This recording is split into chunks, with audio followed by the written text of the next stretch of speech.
The best there is, the best there was, the best there ever will be. I don't know if he heard my intro there, but it's an honor, an absolute honor and a privilege to say hello to Bret Hart on my program right now. Bret, how are you? I'm doing really good. I appreciate you doing this. Catch the tail end of that. Okay, well, I just want to let you know. I mean, look, you hear this all the time, Bret, and I'm not trying to make you feel old or to age you or anything like that, but you were my guy, Bret. When I was a young kid and I would go get a shot at my doctor would tell me, think of something positive. Think of something that makes you feel good. I would close my eyes and I would think of you winning the WWF championship. That's how much I loved you, Bret, back in the day. So for me, when I say it's an honor, it truly is an honor to talk to you on the show today. Well, that's what it's all about for me anyway. That's what's driven me for my career, and still the cherry on the cake for me is that I tried to be a good hero for wrestling fans, and it seems to have been a lasting impression on. I meet fans every day that appreciate the everything I did. So that's the joy that I get from my career like the one I had. We had a fighter at the top of the show today named Nick Newell. He has one arm. He's a congenial amputee. He's fighting in Bellator. And he said that when he was a youngster, you actually gave him one of your glasses, and it was one of the happiest days of his life. And till this day, he's a fan of yours. So you're touching even current MMA fighters with the gesture that you did back in the day with the glasses. I'm just curious, off the top, how are you feeling these days, Bret? How are you doing physically? Oh, I'm doing really well. I have I'm all good on the cancer. I know some people were worried about me with the cancer a few years ago, but everything is good. I'm fit and healthy and loving life, so I got no complaints. I don't know if I was ever more disgusted, more upset than when I saw that man attack you at the Hall of Fame ceremony back in April. What was that all about? And did he hurt you at all? No, he didn't really hurt me, but I think some of the guys that piled on top of him affected me a little bit, but nothing in a serious way. But I'm just grateful that nothing serious did come from that event. It was, when you think of John Lennon and stuff like that. Yeah. Being a celebrity can be a dangerous occupation sometimes, and things like that can happen to anybody. And I'm just surprised that he was able to run all the way down and get into the ring the way he did. But I think you learn from stuff like that. I luckily had no problems out of that. Like I just hope that I think it was a bad move for the guy that did it. It was a bad day for him, more so than it was a bad day for me. Did you know his motives? Did you ever find out why he did this? No, I never heard much about it one way or the other. Not yet, anyway. But I think I've heard two different accounts. One was that he was a huge Vince McMahon fan, and then I heard that he was the opposite. I heard that he was upset because the girls were the main event, and he was just trying to disrupt WWE. Period. So I don't know which one of those is true. I don't really care. I actually went there with the sole objective of remembering my late tag team partner and celebrating our careers and all the fun we had together as wrestlers. It was an important Hall of Fame for me, more important than my own induction a few years ago. It was one I did out of, it was a very emotional night for me to go in there and talk about Jim and the Hart Foundation and all that. And so when all that happened, I was so mad that somebody interrupted my speech. And I'm just glad that I was able to get back up and finish my respects to my tag partner. When you're at WWE events these days, Bret, do you feel comfortable there? Do you feel welcome, or will it never quite be the same?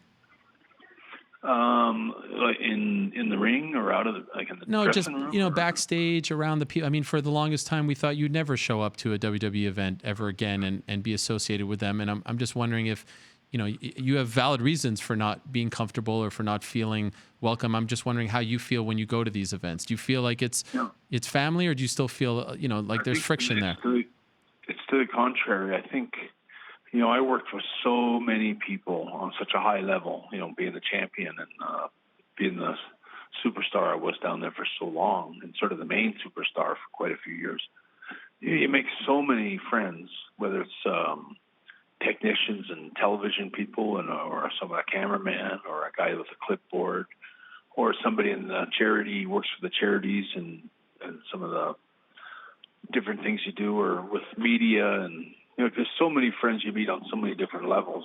But for me, it's more like a family. I look forward to going to the back. I have a lot of friends and people that love and cared a lot about me and everything that happened with the big fallout with Vince and the screw job and all that stuff. Never affected any of those things. If anything, all those friendships and people that I used to know, I was sort of cut off from them for a long time. And when I go back now, you see them and you talk to them about how their families are doing. It's a close-knit, it's not all about wrestling. Sometimes it's about the friendships you make and the people that help you with your interviews and little promos and little people that help you all the way through your career. Whether it's, I can remember even in Madison Square Garden as an example, like I used to know all the security guards and all the people that were in charge of security, when they let the wrestlers in. But you go there for, you're in Madison Square Garden for 17 years and you see them every few months you're there. When I walk through Madison Square Garden when I'm in New York now, when I walk past, I still stop in and say hi to everybody because I made a lot of friends with a lot of people there, and it's nice to stop in and say hi sometimes. And I feel like that with them, and I feel like that with WWE. And there's a lot of little people that have nothing to do with the decision, say, that Vince McMahon makes in relation to me. How is your relationship with Vince these days? It's good. We have a good relationship. I have a good relationship, I believe, with everybody, from Paul to Stephanie and Vince. And I always think I was a pretty easy guy to work with anyway. And I think I've been welcomed back, and I get treated really well. So it's been a win-win for everybody, I think. When were you at your happiest, Bret? Is there a moment, a year, a time when you look back and you say, like, that was the best? Like, I'm nostalgic for that. I missed, that was a simple time. That was a great time, a happy time for me professionally.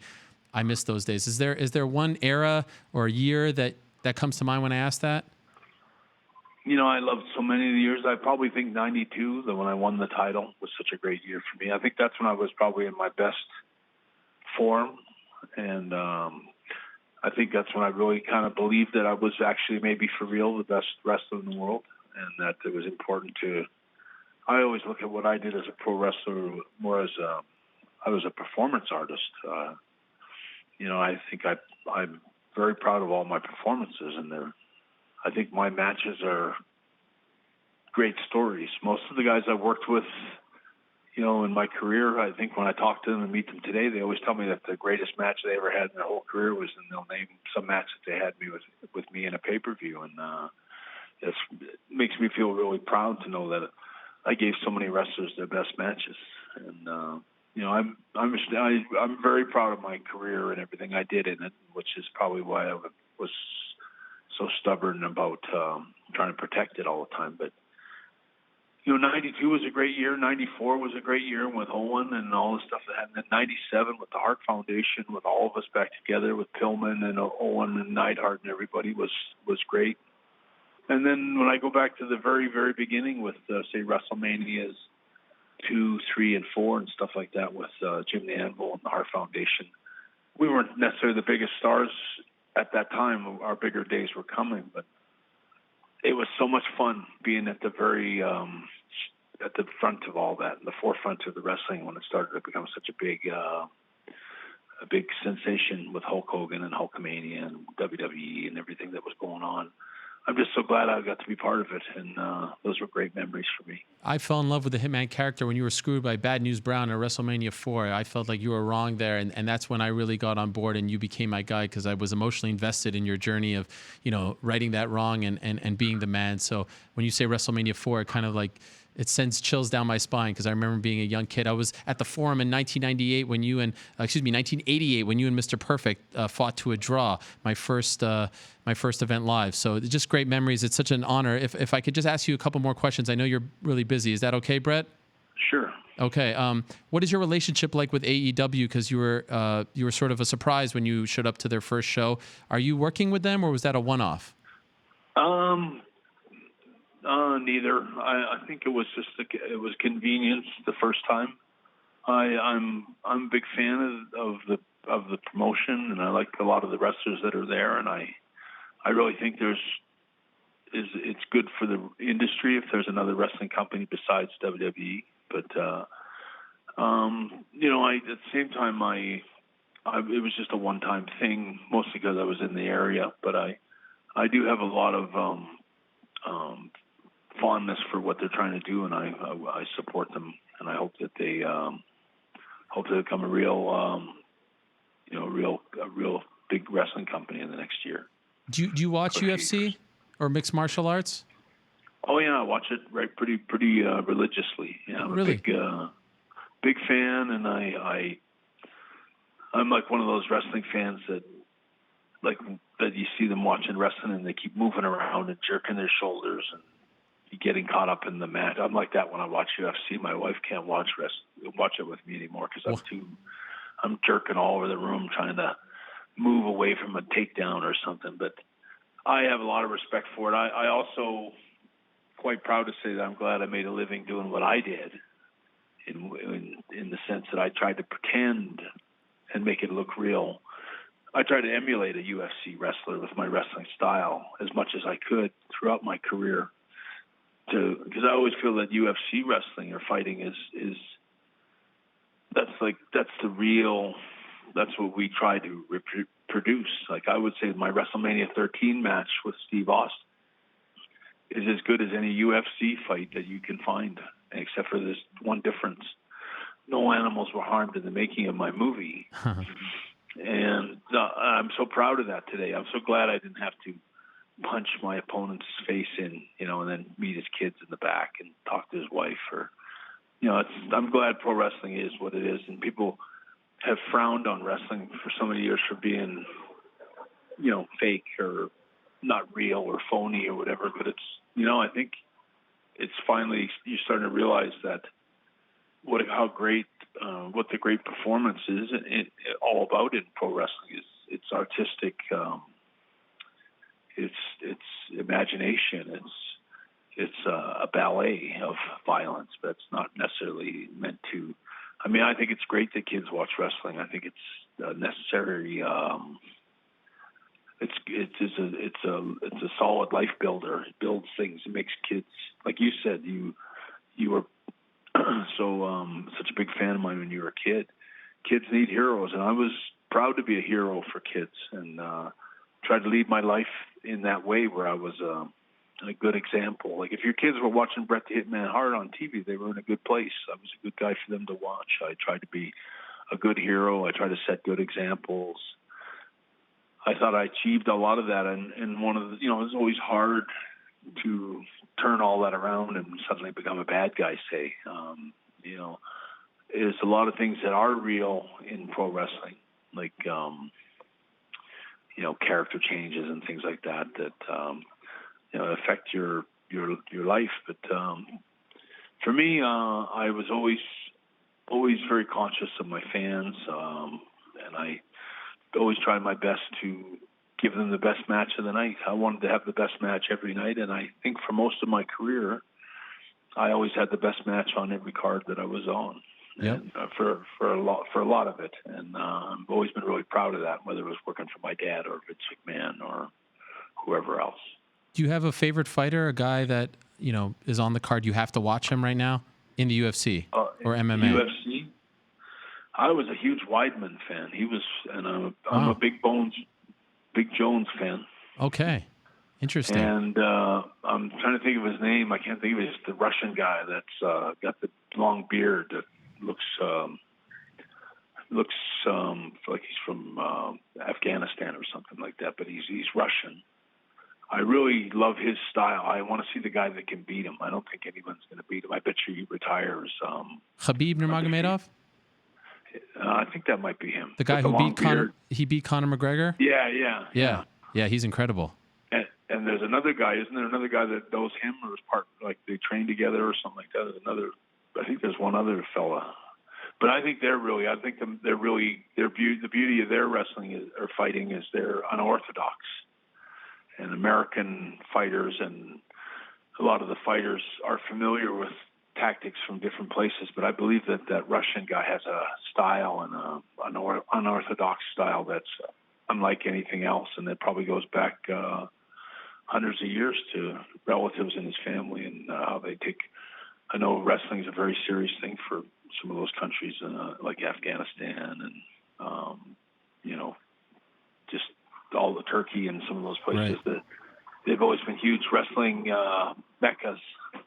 So, I mean, I love it applies kind of to my pro wrestling kind of logic where you have Japanese wrestlers and English wrestlers. And you could always learn little things from each group, even lucha libre, like Mexican wrestlers. You can pick up one or two moves that you can add to your repertoire of moves that sets you apart from everyone else just because you got different styles mixed in. And I see that being a very true thing with UFC, that there's a lot of different styles. And I find UFC it becomes more and more interesting all the time as the fighters are getting better and better and better all the time. So I'm a big fan. I have a lot of respect for them, but I'm so glad I chose pro wrestling as my career. If I could end on this, Bret, there was a time where you were the most famous Canadian in the world. You represented our country. By the way, I'm a fellow Canadian. I'm from Montreal. I was at the Screw Job in 1997. My heart was broken, so I don't say it lightly when I say I was a big fan.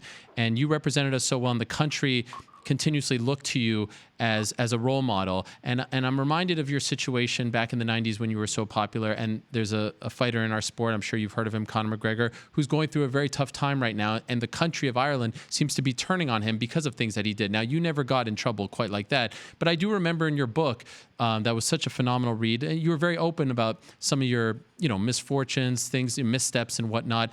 Would you have any advice for someone like Conor, a guy who is literally the face of a country? Everyone's turning to you. You're put up on a pedestal. You're a role model, but yet you're human. You make mistakes as well. For someone who is having a hard time dealing with that, did you ever have moments where you felt like this is too much? This is too much pressure. I can't be what everyone wants me to be. I just need to be my own guy. And if so, how did you get around that? How did you overcome that? Well, I don't know that I ever had quite the pressure, say, that Conor McGregor did, but because I was always a good guy, a baby face, and being a baby face, unless you're kind of a jerk, a lousy person, and not very friendly or nice to your fans, and you're going to have those kind of problems. But being I was a hero, or most people that bothered me when I was champion always came up to tell me something nice, that, oh, my kid's a big fan of yours, or you're the greatest. Or I always found being famous and being being able to play the role of a hero every day for people was an honor. I take great pride in being a hero to kids, and I tried my best to always set a good example. Even now, I'd hate to see Bret the Hitman Hart, getting an impaired driving charge or something, or they catch me with a couple pounds of cocaine in my bag or something at an airport, or an underage girl, or caught shoplifting, or it doesn't take very much to sink a career. One stupid move can ruin everything and you see it happen all the time, where people make one stupid mistake and it costs them everything. And I remember I used to talk to Ken Shamrock, for example, about he was always getting assault charges. And I told him one time, I said, Ken, the next time you're going to punch somebody for saying something to you and you're going to get an assault charge, just think about all the money you're going to save and how much you can take all the money that you don't spend on a lawsuit and lawyers and paying somebody out, and spend that on your kids at Christmas time. And I remember he came up to me about a week later and he told me, he goes, that was the best advice anyone ever gave me. He goes, I try to remember that every time now. Whenever I get into an altercation, I just think back of what you said, and I think about Christmas and my kids, and I don't do it. And I guess in relation to what you're saying about Conor is, I would say that it's important to just always avoid, if you're having a good life, don't mess it up. And he's got a lot of good things in his life. Just don't be so stupid and reckless, because stupid things can happen and cost you big time sometimes in life. Bret, you're the man. Thank you so much for doing this. I really appreciate it. I wish nothing but the best to you and your family. I know your son recently celebrated a birthday. Just everything good to your family. I wish, because you guys were great to all of us Canadians and to wrestling fans all over the world. Such an honor for me to have you on the program. I can't thank you enough for taking some time out of your day. All the best to you. All right. Thank you. Hello, everyone. It's Ariel Helwani. I just came here to thank you for watching our ESPN YouTube channel. It's the best. You know what else is the best? The ESPN app. You can get highlights, analysis, all that stuff and more. And if you want premium content and live streaming sports, there's only one place for all of that. It's ESPN Plus.